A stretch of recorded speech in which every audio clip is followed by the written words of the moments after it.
Hey everybody, Dev here. Today's video has got a theme, and the theme today is that little changes can make a big difference in terms of your results.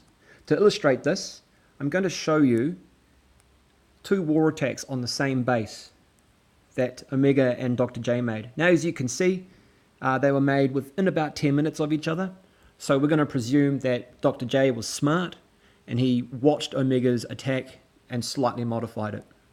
So Omega's attack first. Taking a look at this base, it's a Town Hall 9 and it's got some really rushed defences with the exception of those expos. Now what that does to war weight, well, we can only guess that it's actually bumping this base higher up the order than it needed to be. You'll note that Omega Supreme doesn't have expos and has defences just a little bit higher and sits 4 places lower. Some points of interest. Valkyries are going to have a hard time chewing through those walls, those horrible looking walls. I'm really not a fan of these. I much prefer the Lego walls over the lava walls. The magma walls, the next one up, are pretty cool, but can't get those at Town Hall 9. So you're going to have to use some quakes or some jumps, and you'll note that Omega is going to be using a jump spell on this one.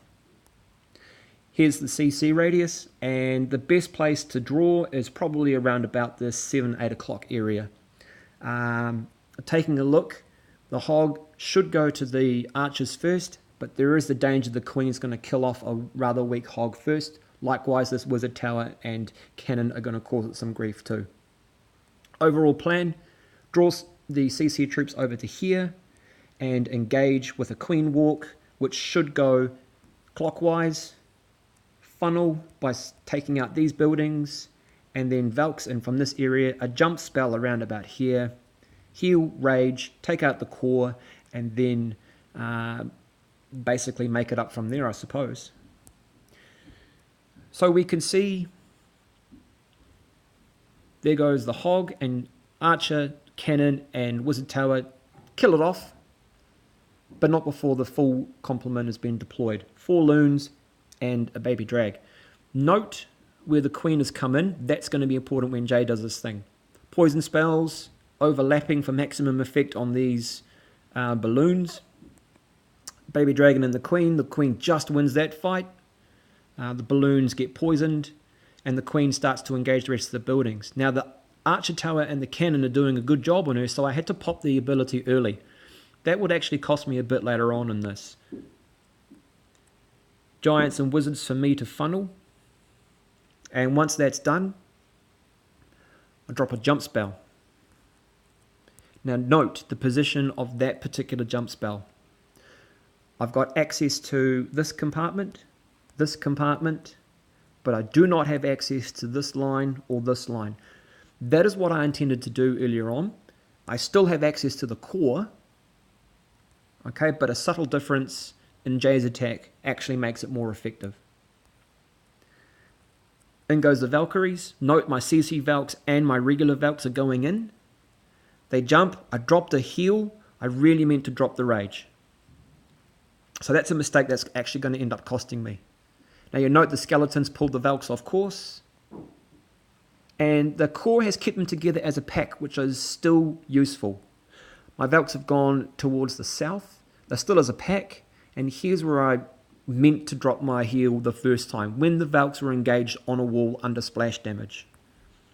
They start getting popped off by the springs, which is not useful, and now I'm down to about 4 or 5, and they scatter and start to attack the wall in 3 different groups.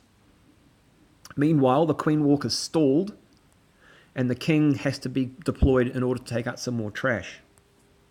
Down here, the Valks are not having a good time. The wizards were brought in to try and take some heat off. Didn't happen quick enough.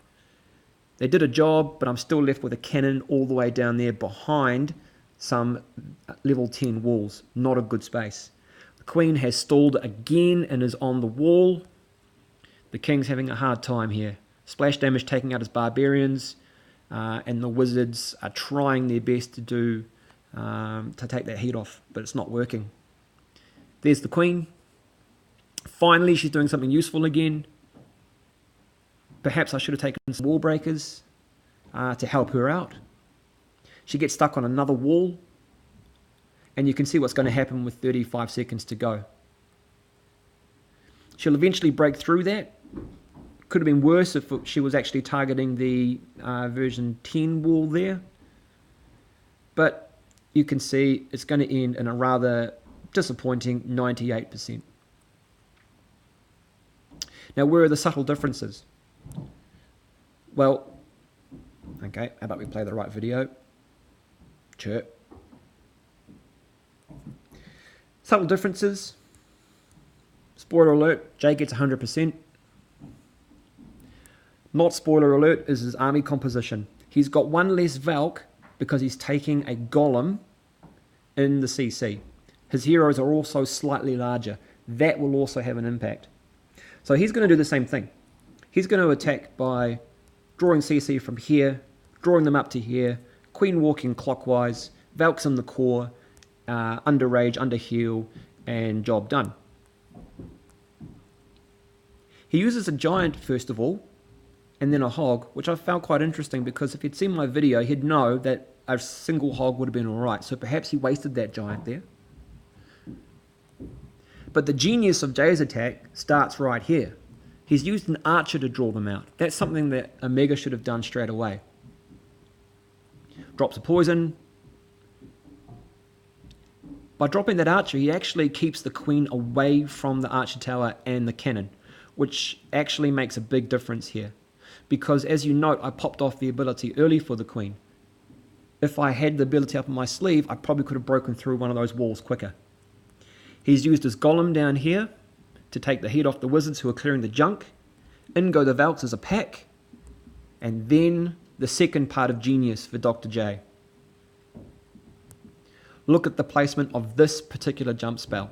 Now he's already got access to this section here. He's got access to this part, the core, and this little run here. That is going to prove to be the biggest difference. Valks go in, drops his rage, doesn't accidentally drop a heal like Omega did. The queen draws the Valks in and drops his heal in about the same place that Omega did. Now the good thing is that Golem has arrived, jumped over that wall, and is now taking the splash damage off the Valks. Valks then turn up and do their thing. The king has arrived too to start taking out some junk. Gets to use his second heal in the exact right place.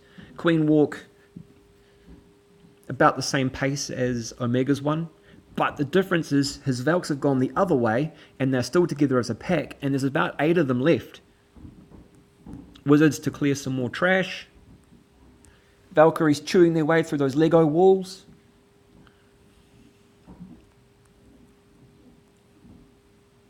And as we speed up, we can see that he's still got plenty of gas left, and this base crumbles. Healers arrive to help out the Valks, which is quite useful. He's got 3 left. Oh, 2 left. All right, 1 down there. Sweet as. And a full queen that he doesn't even need to use the ability on. Show off. So there you have it. Some small differences can make, or some small changes can have a big difference in this game. As you've just seen, the same army with 1 or 2 tweaks can get a much better result. Well done, Jay. Thanks for watching.